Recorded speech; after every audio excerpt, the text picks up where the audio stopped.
I'm Laura Trevelyan at the United Nations in New York, and this is a special edition of BBC World News America.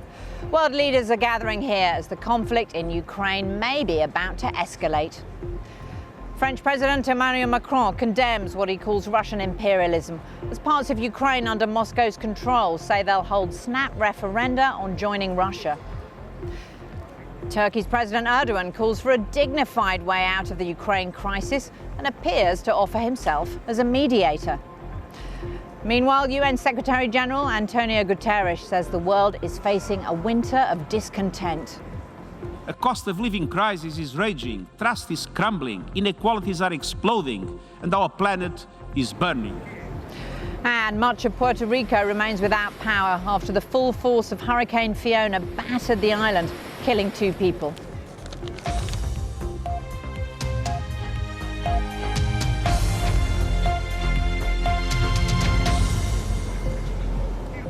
Welcome to World News America on PBS and around the globe. The atmosphere here on Manhattan's east side is one of heightened political urgency and renewed in-person diplomacy. After a quiet few years due to the pandemic, world leaders have been arriving here en masse, one by one right past me here at the entrance to UN headquarters. They're nearly united in calling for a negotiated peaceful end to the war in Ukraine. But at the same time, thousands of miles from here, officials in Russian-controlled areas in the east and south of Ukraine have announced a series of snap referenda on joining Russia. The US and its allies have been quick to condemn this move by the Kremlin, with the French president calling the referendum plans a parody. It's just another provocation, which in my view does not change our position. Russia must leave Ukrainian territory. The Russian army must respect internationally recognized borders. When they are responsible for the displacement of vast populations, the idea of organizing a referendum in those regions where people have been forced to flee is the very signature of cynicism. Before Mr. Macron took to the podium, Turkey's leader called for a dignified end to the war.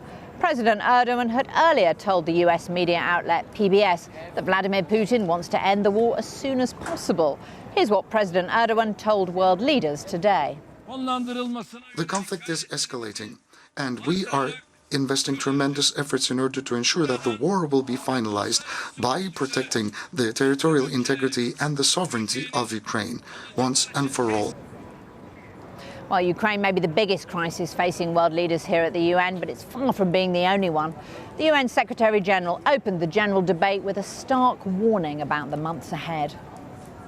Let's have no illusions. We are in rough seas.